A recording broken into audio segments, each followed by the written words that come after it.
Next we have Maura Moynihan, daughter of late Senator Patrick Moynihan, a very, very close friend of His Holiness the Dalai Lama and a strong supporter of the Tibetan cause.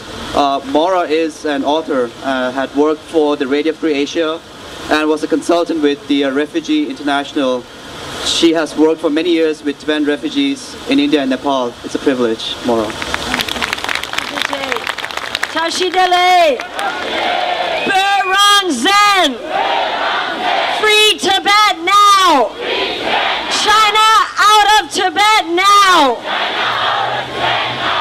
Well, I look around and I feel very inspired to see that week after week, day after day, here in New York City, where Wall Street is, where the United Nations is, where Hill and Knowlton, the new PR operation for the People's Republic of China, is located, that we are marching for free Tibet.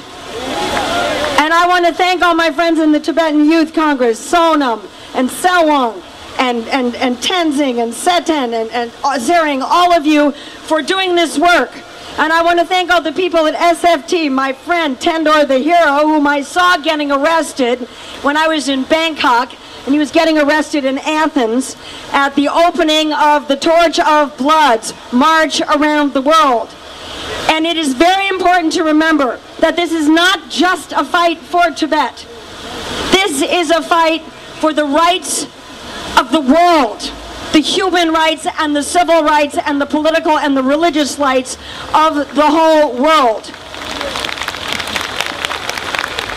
As China is poised for global hegemony, for global control, certainly for domination of Asia, we have seen an increase in militarism, in surveillance, in intolerance, in murder, state-sponsored murder, with the rise of China. This is also a situation of great concern in Nepal, which has a very large Tibetan refugee community. Since the Maoists came into power, what have we seen? We have seen Tibetans getting beaten and clubbed and arrested every day with a new degree of violence and intimidation that never existed in Nepal before. We have seen the militarization of the Everest run and the Annapurna climb. Why? Because China is behind it. That's why. Because China is behind the Mao bodies in Nepal. I know this for a fact. Anyone who's lived there has known this for a fact. And the torch is going to head to Nepal, and it's going to head to Tibet. And so far China is doing everything within its power to get that torch up to Chomolungma and to keep it there.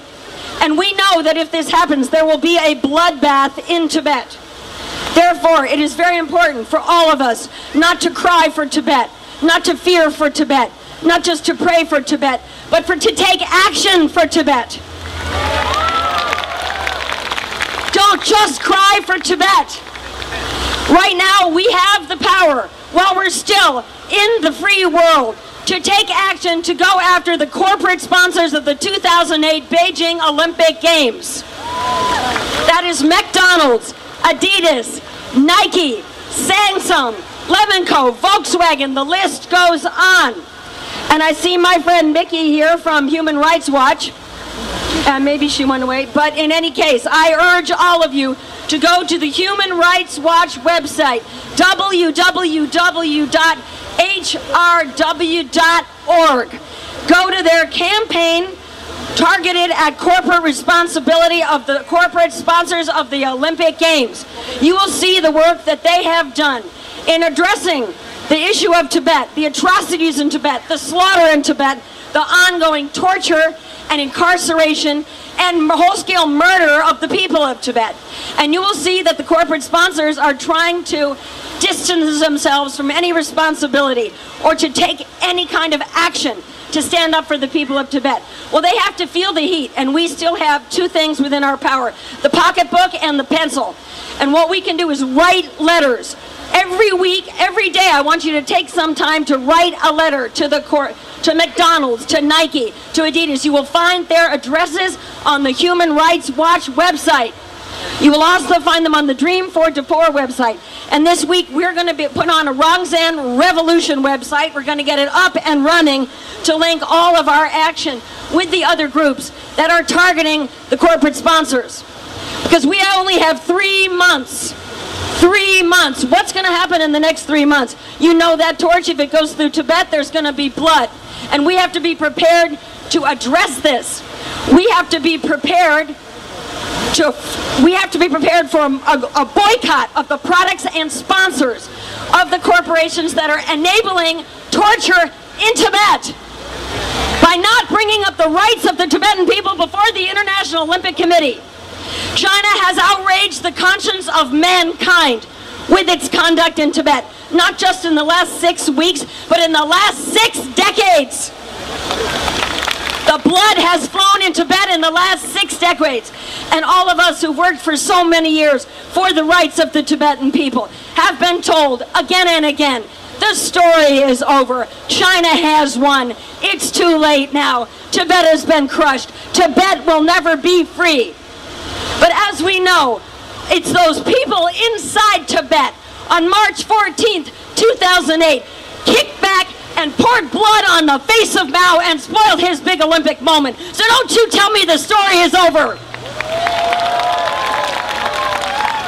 Don't you tell China has won. You tell me that Tibet is lost, because I don't believe it.